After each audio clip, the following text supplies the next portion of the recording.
For USCFootball.com, I'm Keely Eure here with Dan Weber. Instant analysis of day 4 of fall camp, and it was pretty much a back and forth day. They have the saying iron sharpens iron, and it was pretty much that, the best of the best going up against each other.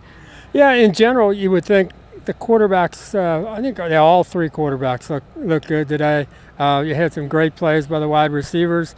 The defense, though, they got the revenge a little bit in the red zone part because they won 3 out of 4 red zone possessions. So Clay gave them, credit there. They did a lot of 7-on-7, and that's really hard. If you're going against Sam Darnold and Deontay Burnett and those guys with 7-on-7 situations, no pass rush, that kind of thing, it can be really difficult. But thought a lot of good plays made by a lot of players today, and it was kind of a fun practice. Again, they went really, really hard. Mm-hmm. I think one of the plays of the day, a fumble snap picked up by Sam Darnold, threw it over to the 5-yard line to Ronald Jones, who caught the ball and then just bulldozed into the end zone. And players were like, was that Rojo? People were surprised that he caught that ball. He caught it in the air and he cradled it kind of, in traffic. I mean, there were people defending him. He had no, you weren't sure if he was going to stay in bounds. You really didn't think he was going to catch it. After he caught it, came down, through the defenders, ended up in the end zone. You found everybody going, was that Rojo? And you heard on the field, was that Rojo? And everybody's looking, and yep, that's Rojo. And I guess Coach McCullough said, I call him Ronald Jones. I said, I'm just messing with him. But he said, yeah. He said, he's really working at it. And much more confident, I think.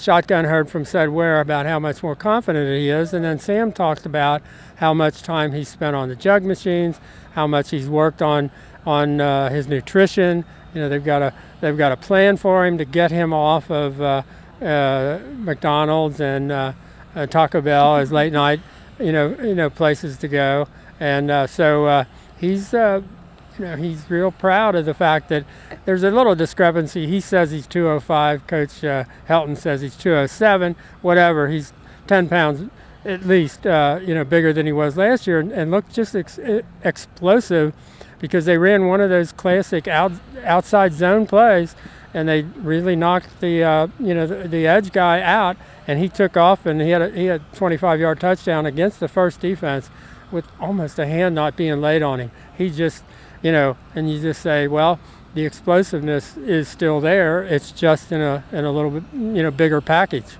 Mm-hmm. We also got to talk to Sam Darnold today. He says he saw the tweet with the Jets fan with the Sam Darnold jersey, and he was like, it's cool.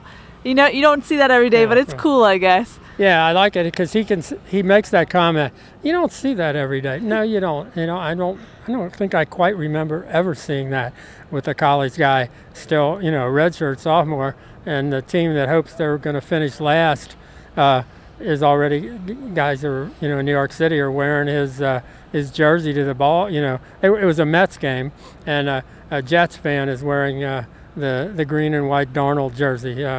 Pretty amazing. And Sam just kind of shakes his head and says, wow, yeah. Mm-hmm. What are you gonna do?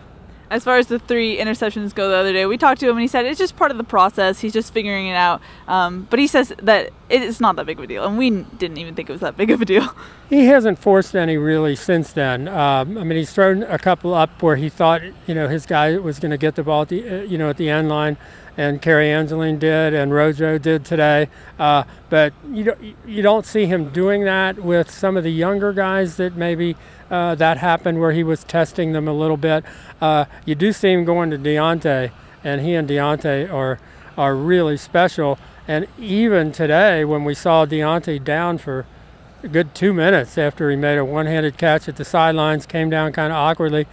It turned out all it was as thin as he is, he came down on the football, knocked the wind out, but he kind of worked his way back, and then all of a sudden he was back out on the field and made a couple of spectacular plays after that. So that's exactly what you want if as an example to the rest of these guys that I can suck it up and come back, and he didn't slow down at all, which made you think, okay, it probably was. He got the wind knocked out. Later on, we found out that's exactly what it was. But he came back and just made a couple of absolutely great catches. Mm-hmm. As far as freshman wide receivers go, T. Martin said that there are a wealth of talent there at wide receiver, but he said that depending on what happens on training camp, he doesn't plan on redshirting any of them.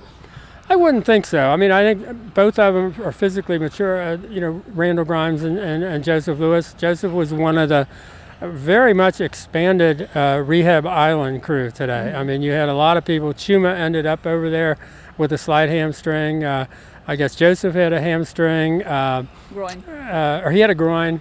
Pi Young was over there with the hamstring from the other day. Elijah Vera Tucker. One after Frank Martin is there kind of normally. Taylor Katoa is there. Vianney Talameva. Vianney is there. Daniel Amater Baby. Now we found out he's got a hip flexor, and so they're taking it easy on him. So all of a sudden, there's a fairly large population on Rehab Island.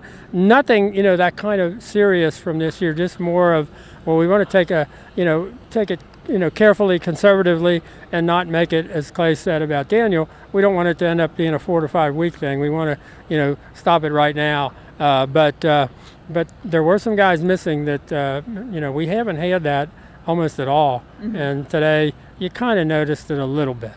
They're going full pads tomorrow. As far as Rehab Island goes, how do you approach tomorrow knowing how many guys you have already rehabbing?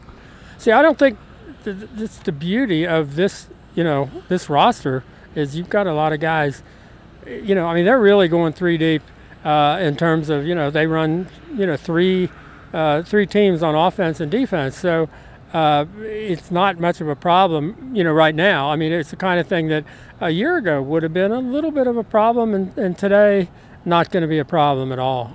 It's just a matter of getting those guys back when they're healthy. Will they? And another one that really didn't do anything today was Uchenna Nwosu. He had his, I guess it was his right ankle, all taped up over his shoe. And Clay didn't mention him, but it's that time of year where you're getting just a few little things that are, they just say, well, no, let's don't push it. Let's let him, go to Rehab Island. They worked their tail off on Rehab Island today. They didn't even get a water break. They were busting it. So there's no, you're not getting time off if you go over there. Yep. All right, that's going to wrap it up for day 4 of fall camp. For Dan Weber, I'm Keely Eure. For more, check out uscfootball.com.